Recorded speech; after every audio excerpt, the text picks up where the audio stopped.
Question 4 and 5 are problems that use quadratics.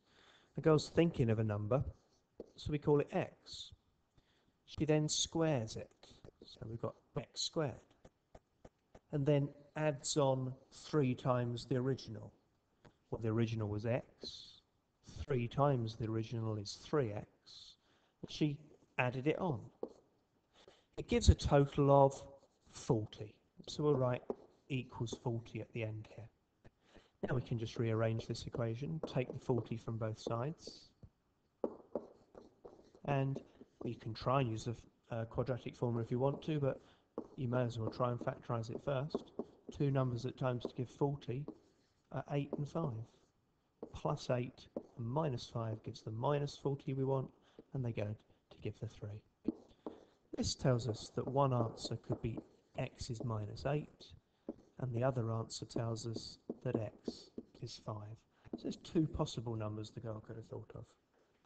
Let's move down to question 5. And for question 5, again, we've got to try and say, well, we don't know how long one of these things is, so let's call little room here. One length is, the width is x, I'll make that up, and the length is 3 meters longer. So 3 meters more than x is x add 3. So this total area inside here are these 2 things times together. X times by x add 3.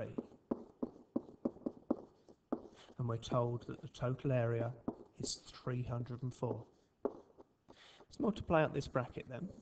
X times x is x squared. 3 times x is 3x. So I'm going to take off the 304, that equals 0. You might want to throw this into the quadratic formula that I know my 19 times table. 19 times 16 is 304. So it factorises to 19 and 16. Yeah, I know you're not going to get that first guess, but you could use the formula to find it.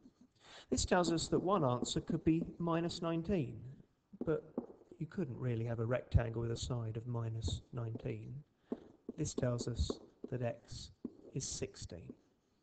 So the length of the rectangle is 16, the rectangle is 16, sorry, the width of the rectangle is 16, and the length is 19.